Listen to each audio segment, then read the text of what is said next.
Lideramos el camino de la opinión pública y buscamos que la cultura del debate alcance consensos y soluciones a los problemas de nuestro país.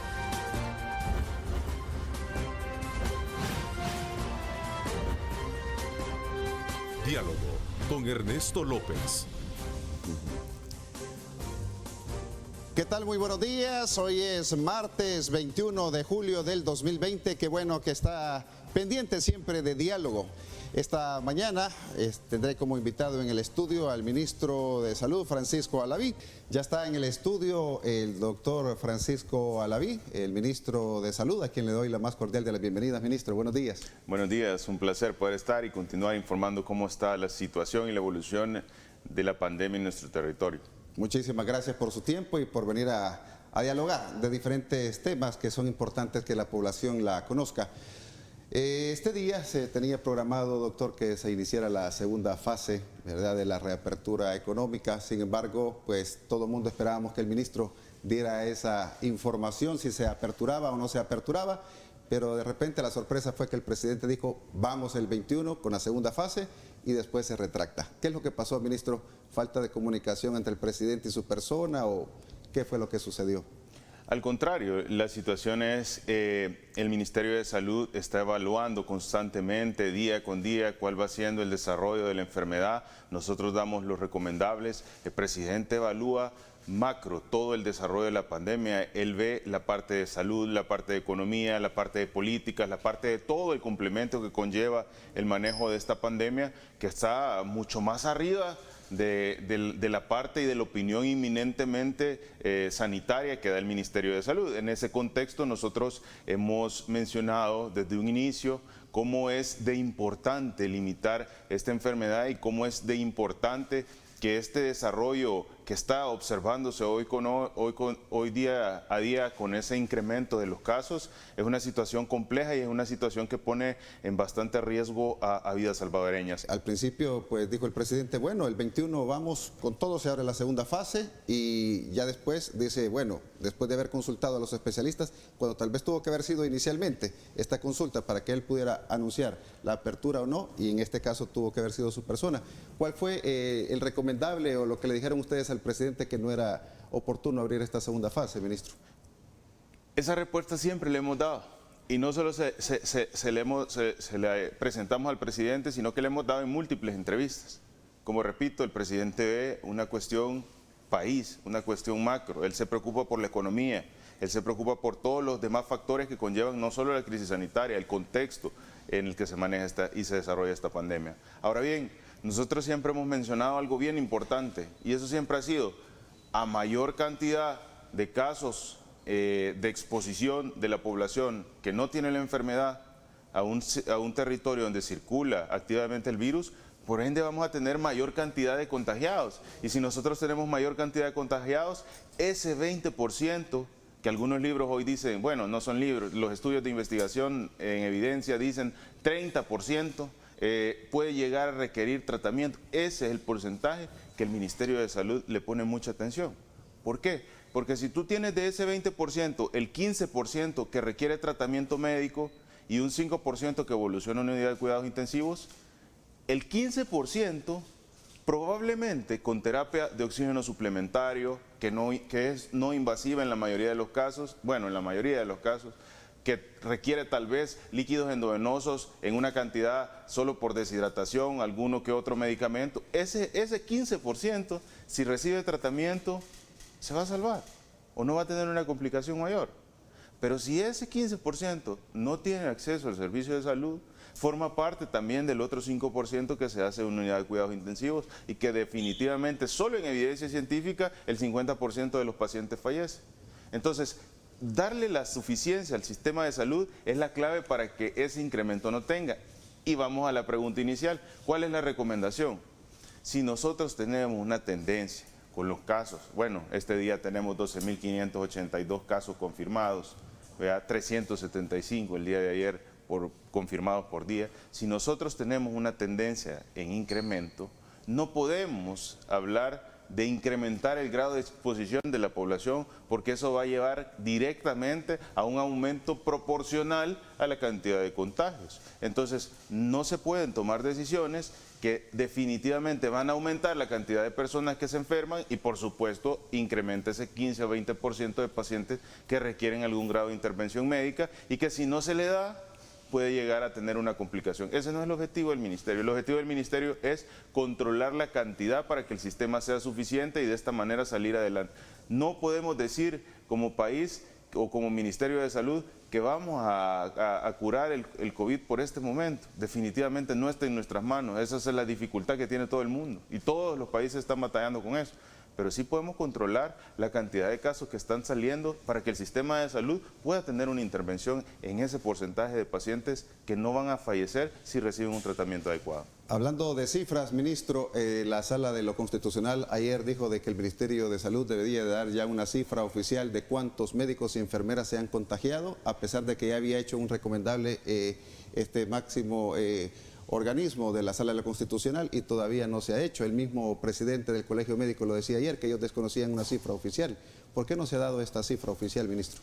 ¿Qué es lo que pide qué es lo que ordenó en su momento la Sala? Ordenó que se hiciera un listado de los pacientes, del personal de primera línea que había adquirido la enfermedad y también ordenó que se solicitara un listado del personal que está trabajando de lleno en la pandemia. Ahora, esos listados se están trabajando. Definitivamente el manejar o el estar en una pandemia conlleva muchas dificultades y sobre todo conlleva mucho trabajo en paralelo de estrategias y sobre todo de verificar que eso se esté haciendo. Nosotros no solo estamos en la pandemia, tenemos el manejo de un ministerio el cual sigue atendiendo pacientes renales, el cual sigue atendiendo pacientes hemato-oncológicos, el cual sigue atendiendo pacientes de enfermedades endémicas en nuestro territorio, accidentes de tránsito, violencia. Entonces, esto no es una situación que el ministerio no lo quiera proporcionar. Los datos están cambiando constantemente. Nosotros estamos haciendo todo lo necesario para presentar ese informe en las próximas horas o en los próximos días para cumplir lo solicitado, pero debemos comprender que esto es una situación compleja y que no debería de manejarse como ciertos sectores lo están manejando en las redes sociales o como los ciertos sectores lo están manejando en diferentes medios, que es el país que más personal de primera línea tiene complicado. Definitivamente el personal de primera línea es el más expuesto y deberíamos de sumarnos todos para tratar de disminuir esas características o esas afectaciones al personal de primera línea. ¿Cómo lo logramos? No desinformando, sino que uniéndonos para tratar de salir adelante de la pandemia, lo cual va a disminuir la posibilidad de contagio en el personal. En la prensa gráfica nosotros observamos también información donde no habían aguas residuales en el Hospital del Salvador y eso no es cierto. También te puedo aclarar que existe para poder importar a nuestro territorio un insumo y específicamente un insumo que va a dar una atención directa, existe una evaluación de los diferentes papeles o certificados que conllevan esta importación de equipo por parte de la Dirección Nacional de Medicamentos. Ahora bien, existe durante la pandemia una norma que se llama la GB 2626-2006, que es la norma con la cual en algún momento se inició la apertura o se le dio el visto bueno para poder utilizar ciertos equipos.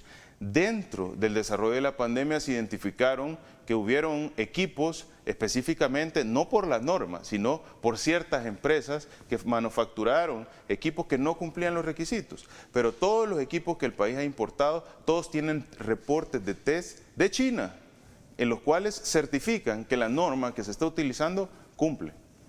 Entonces se está haciendo todo ese análisis para poder garantizar que todos estos certificados son de buena calidad.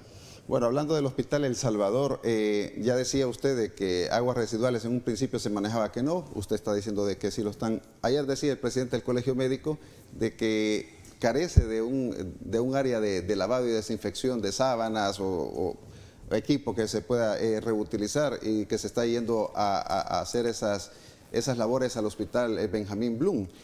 ¿Carece el Hospital El Salvador de esta área de lavandería, ministro? El Hospital El Salvador tiene todo lo necesario para el funcionamiento, el Hospital El Salvador está atendiendo pacientes, el Hospital El Salvador está descongestionando el sistema de salud. En un momento se criticó porque era un hospital o un proyecto que iba a tardarse mucho, que no estaba dando resultados, pero estamos teniendo un centro para el manejo de enfermedades, no solo en el contexto de la pandemia, sino que va a quedar por años para el sistema de salud pública. A mí me gustaría de alguna manera conocer por qué hay tanta opinión negativa si han pasado años en los cuales no se ha tenido ningún equipo de los equipos que hoy conllevan el Hospital El Salvador y sobre todo años en los cuales no se ha aperturado un hospital como esto. Me recuerdo en algún momento haber escuchado que se habían aperturado otros hospitales, que se hacían las inauguraciones, pero nunca funcionaban. Pero hoy tenemos una realidad, un hospital que está funcionando, que está dando una atención directa y sobre todo que está descongestionando el sistema de salud. Progresivamente va a completarse su funcionamiento. Progresivamente vamos a ver ese hospital totalmente completado en sus fases y dando el funcionamiento al 100%. Entonces yo le pido a la población sobre todo que pueda evaluar lo que se ha logrado en el país y el desarrollo que está teniendo el sistema de salud. Hace poco yo visité una unidad de salud la cual estaba totalmente deteriorada. Entonces yo no entiendo cómo es posible que a pesar que estamos desarrollando nuestro sistema de salud y que no son solo las palabras que estoy diciendo, sino que hay evidencia de los diferentes hospitales de cómo se ha estado desarrollando infraestructura, adecuando equipo médico, se está haciendo llegar medicamentos en toda la red nacional de hospitales. No entiendo cómo todavía estamos en un momento tratando de perjudicar el funcionamiento de un hospital que va iniciando. Y precisamente porque va iniciando, va a generar de alguna manera que todo este acople y este funcionamiento y este engranaje que conlleva un nivel o un hospital de alta complejidad, como precisamente lo están diciendo, y me llama la atención y me alegra para que nos comenten lo difícil que es un hospital, porque realmente estructurar y echar a andar un hospital tiene esa complejidad. Definitivamente me llama la atención que se siga criticando, pero bueno, nos da también la alegría de poder ver que cuando un paciente de una persona X se enferma, todos quisieran que se ingresara en ese hospital. De un paciente que dona plasma, nosotros podemos obtener 3 dosis de 200 ml de plasma convaleciente. Y lo importante de este plasma convaleciente es que lleva anticuerpos, que son las defensas que ya desarrolló otra persona que se ha recuperado de coronavirus. Y estas defensas tienen un manejo directo o un impacto directo en la replicación viral del paciente que está recibiendo su dosis. Y es bien interesante porque nosotros podemos observar en un periodo menor de 12 horas un efecto positivo en la disminución de su sintomatología, porque recordémonos, la sintomatología es la expresión del aumento de la replicación viral del COVID. En ese sentido, la mayoría de pacientes desarrolla signos o síntomas al 5.º día, precisamente porque es cuando despega el crecimiento de la replicación viral en la enfermedad, y es muy importante los resultados. Hemos visto cómo pacientes posterior a la administración del plasma convaleciente pues mejoran su cuadro significativamente y puede evitarse incluso hasta llegar a una ventilación mecánica invasiva. En este segundo segmento de la entrevista, a las 7:22, le doy la más cordial de las bienvenidas al licenciado Juan Valiente, el expresidente del partido político Nuestro Tiempo. Licenciado, muy buenos días, bienvenido a Diálogo. Buenos días, gracias, un placer compartir contigo y con tu audiencia. Muchísimas gracias. Licenciado Valiente, me gustaría que abordáramos inicialmente pues varios temas de coyuntura de nuestro país. ¿Cómo ven ustedes como nueva opción política pues para este país? ¿Cómo se está manejando la pandemia por parte del gobierno actual? Pues realmente al inicio como que tuvimos la percepción que las decisiones del gobierno habían sido correctas, aunque quizás un poco apresuradas. Ya viendo las decisiones a la distancia, pareciera que quizás hubiéramos podido mantener la economía todavía en funcionamiento, tal vez unas 4 semanas más. Lo que era necesario era tratar de cerrar un poco las fronteras, el ingreso de personas de fuera y darles un tratamiento sanitario adecuado. Lamentablemente, los centros de cuarentena o de contención acabaron convirtiéndose en centros de contagio. Tuvimos, según mi cálculo, al menos 3 fallecidos por aparente negligencia médica de personas que estaban bajo el cuidado del Estado en un centro de contención y que no recibieron la atención adecuada. Y entonces, como que uno a esta altura, y ya con lo que están diciendo los expertos médicos sobre el tema, como que llega a la conclusión que las decisiones no han sido tan correctas. Sorprende que tengamos en el país una de las tasas de mortalidad más altas de personal médico de la región. De estos procesos de elecciones internas que han tenido que tener algunos institutos políticos, otros que todavía están para el próximo fin de semana. ¿Cómo ha estado la situación? ¿Cómo ha estado viendo usted estas elecciones internas al interior de los institutos políticos? Unos utilizando forma electrónica, otros en forma de correspondencia, como es el caso de su partido, licenciado. Pues realmente no quisiera referirme a otros institutos políticos. Ha habido, si uno lee los medios y ve un poco los programas, pues ha habido un montón de denuncias de irregularidades, pero al final esa es la realidad de otros partidos políticos que deberían de alguna manera responderle a los ciudadanos sobre esas denuncias que existen. En nuestro partido, en nuestro tiempo, nosotros abrimos el proceso de votación el domingo a las 8 de la mañana en un proceso de 4 días. Lo que decidió la Comisión Electoral Permanente fue permitir que aquellos ciudadanos que por temas de salud, de edad, de movilidad, acuérdense que todavía no hay transporte público, no pudieran llegar a votar al centro de votación que tenemos en la sede aquí en San Salvador, pues se inscribieran y solicitaran que el paquete electoral se les hiciera llegar para que ellos pudieran después devolverlo. Obviamente tenemos todas las medidas de seguridad para garantizar que el paquete electoral le llegue solo a los afiliados. Hay unos formularios específicos que tienen que ser llenados, completados por el afiliado y firmados para poder verificar después la firma, y el paquete electoral ya con el voto regresa en un sobre con una calcomanía especial para ver si ha sido violado, digamos, la confidencialidad del secreto del voto o no. Y este proceso va a durar hasta el miércoles a las 4 de la tarde. Según la Comisión Electoral Permanente, tendríamos resultados ya el viernes 24, cuando se publicará ya el listado de los candidatos de nuestro tiempo. Hubo un retraso, me imagino que toda esta parte de logística y sobre todo en este tiempo de emergencias es bastante difícil, bueno, incluso para los que van ahorita para candidatos para diputados pues no partidarios. Ahorita la recolección de firmas para ellos se les está haciendo bastante difícil. ¿Cómo ha sido también la logística y las medidas de higiene y de bioseguridad que se han podido utilizar en estas elecciones internas, licenciado? Bueno, nosotros hemos tenido un poco de impacto en el tema del tiempo. Digamos, originalmente la fecha de votación iba a ser el 12 de julio, luego la Comisión Electoral la trasladó al 19, y posteriormente, por la modalidad de elección que se eligió por correspondencia, se le dio más días al proceso de votación, digamos.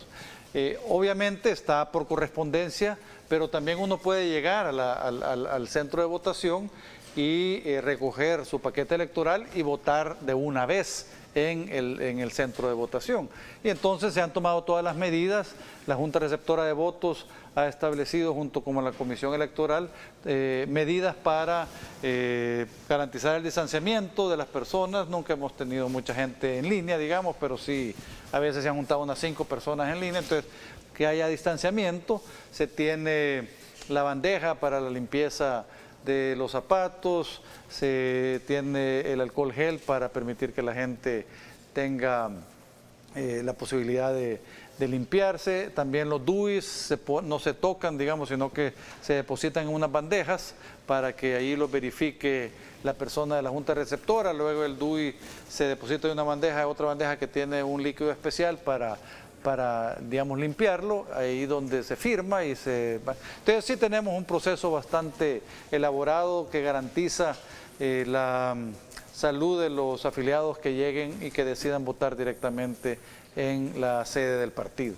¿Cómo ha visto usted la aceptación o la apertura por parte de la población ante nuevos institutos políticos y ante trámites que muchas veces se tienen que cumplir ante el Tribunal Supremo Electoral? ¿Ha habido trabas o ha sido pues un proceso en el cual ustedes consideran de que hay como una democracia verdadera para poder hacer algo por este país? Bueno, digamos, de parte del tribunal lo que no ha habido es modificación del calendario. O sea que las fechas que hemos tenido se mantienen, incluso en algún momento incluso las adelantaron, las fechas ya de inscripción de los candidatos, que es en los meses de octubre y noviembre, dependiendo si es para Asamblea Legislativa o para consejos municipales. Pero sí creemos que ha habido el espacio para que cada partido, en la medida de sus posibilidades, pueda hacerlo. A mí me ha resultado interesante, y creo que a los ciudadanos también, ir conociendo los precandidatos de los partidos. Hay gente interesante en diversos partidos políticos, y en nuestro tiempo tenemos básicamente como una semana de estar todos los días introduciendo el listado de las personas que han confiado en este proyecto político para hacer la diferencia en el accionar de los funcionarios públicos. Y lo hemos hecho de esa manera porque nos parece que los ciudadanos deben ir conociendo poco a poco los perfiles. Nosotros buscamos gente fundamentalmente honesta, con valores, porque uno de los retos que tiene en este momento y desde hace algunos años la política nacional es que tenemos que devolverle la decencia a la política, volver la ética a la política para esperar resultados diferentes. Si seguimos apostando a bonitos discursos, a nuevas ideas, pero viejas mañas, las cosas van a seguir igual. O sea, nos van a seguir estafando los políticos, van a seguir usando el sistema para beneficiarse de ellos, y al final los que menos vamos a estar beneficiados somos los ciudadanos. Entonces, por eso fuimos de esa manera introduciendo los perfiles para que los ciudadanos tuvieran conocimiento de quiénes le habían apostado a este proyecto político. Otro elemento importante es que a pesar de la pandemia crecimos en el padrón electoral en cerca del 300%. Nosotros somos un partido pequeño, nuevo.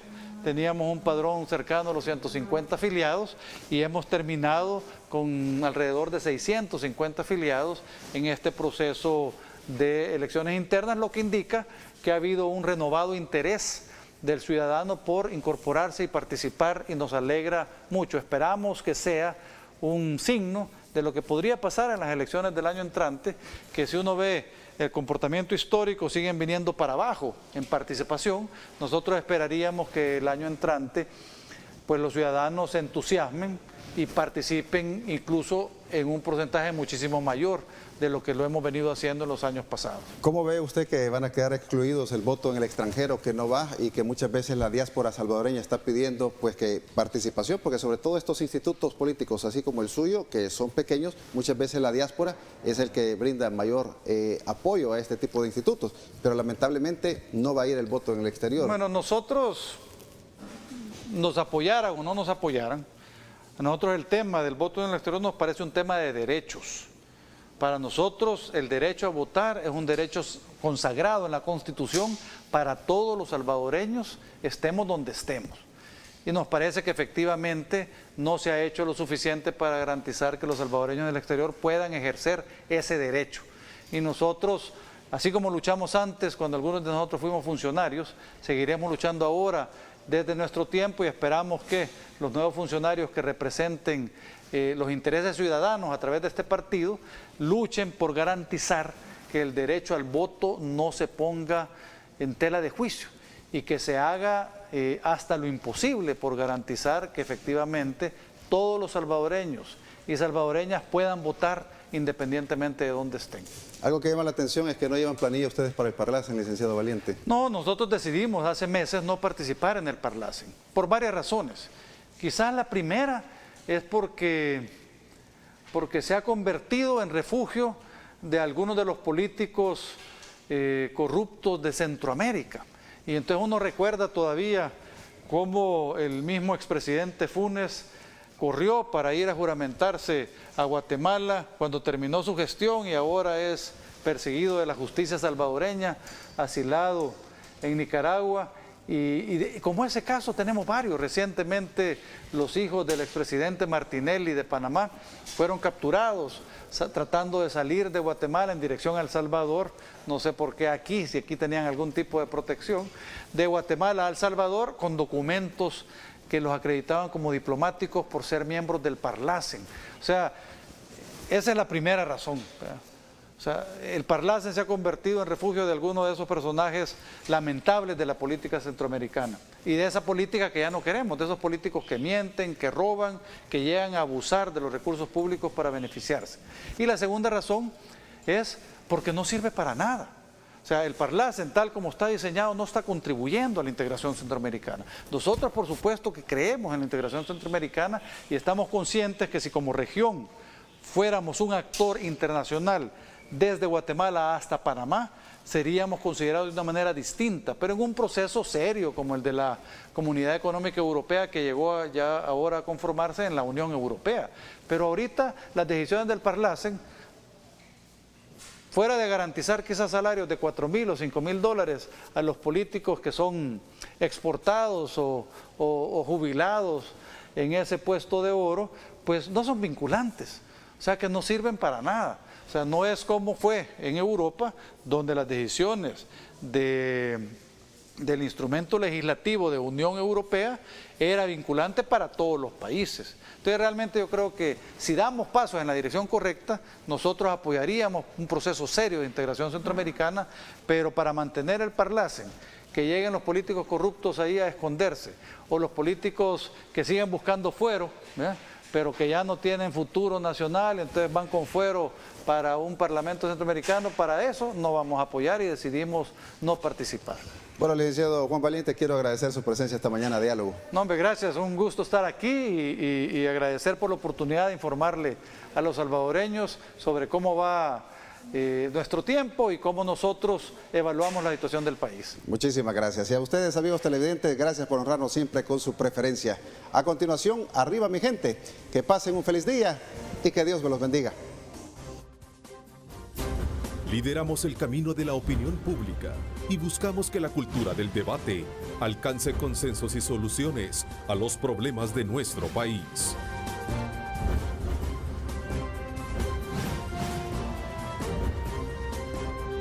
Diálogo con Ernesto López.